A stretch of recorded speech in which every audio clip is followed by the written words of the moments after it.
بسم اللہ الرحمن الرحیم۔ السلام علیکم ناظرین، آج اس وقت کریں گے میاں میر رحمۃ اللہ علیہ نے اللہ کے حکم سے ایک مردہ فاختہ کو کیسے زندہ کر دیا، یہ آپ کی خاص کرامت تھی۔ تو ناظرین، یہ شیخ عبد الوحید نبیانی رحمۃ اللہ علیہ میاں میر کے خاص خلیفہ اور مرید تھے۔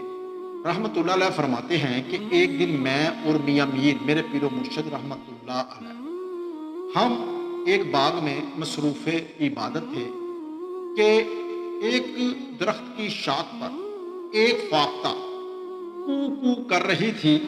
تو حضرت میاں میر رحمۃ اللہ نے فرمایا کہ درویش ذرا دیکھو کس خوش الحانی سے یہ اللہ کا ذکر کر رہی ہے فاختہ، اور اپنے پروردگار کو یاد کر رہی ہے، اور ہمیں کتنا اچھا لگ رہا ہے۔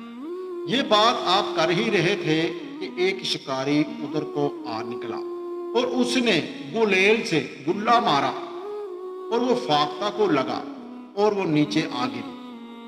اور جب اس نے شکاری نے اس اپنے شکار کو یعنی کہ فاختہ کو پکڑا تو اس نے جب دیکھا تو وہ مر چکی تھی۔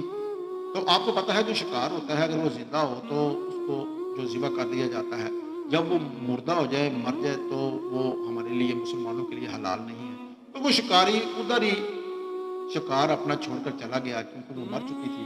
جب وہ کافی دور چلا گیا تو میاں میر رحمۃ اللہ نے اپنے مرید سے فرمایا کہ فاختہ کو اٹھا کر لاؤ۔ اور جو آپ کے مرید تھے وہ کہتے ہیں کہ جب میں نے فاختہ کو پکڑا تو میں نے دیکھا کہ وہ مر چکی ہے، کیونکہ اگر وہ زندہ ہوتی تو اس میں حرکت ہوتی کہ وہ مر چکی تھی۔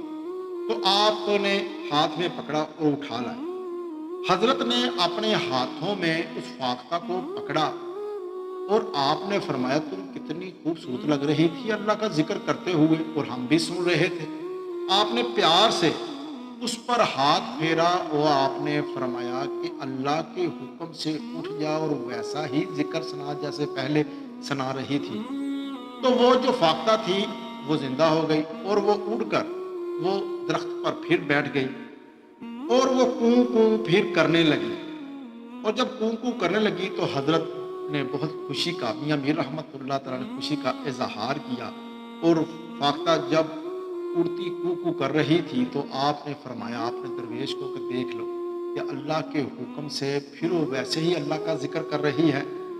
تو اسی وقت ناظرین تھوڑی دیر گزری تھی کہ وہی شکاری پھر ادھر کو آ نکلا اور اس نے پھر گلیل سے گلہ مارنے کی جب کوشش کرنے لگا، مارنے لگا، تو میاں میر رحمۃ اللہ علیہ نے اپنے درویش سے کہا کہ جاؤ اسے سمجھاؤ کہ اسے نہ مارے، مگر وہ منع نہ ہوا۔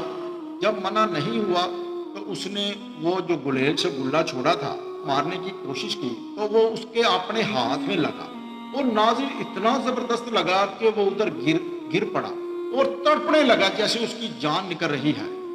تو حضرت میاں میر رحمۃ اللہ علیہ نے اپنے درویش مرید سے کہا کہ جاؤ اسے کہو آج کے بعد پرندوں پر ظلم نہ کرے، اگر یہ وعدہ کرتا ہے تو اللہ اسے آرام دے دے گا۔ اس نے توبہ کی، آپ نے کلام الہی پڑھی اور اسے دم کیا تو وہ اللہ کے حکم سے وہ بالکل ایسا ہو گیا جیسے اسے کوئی تکلیف ہی نہیں تھی۔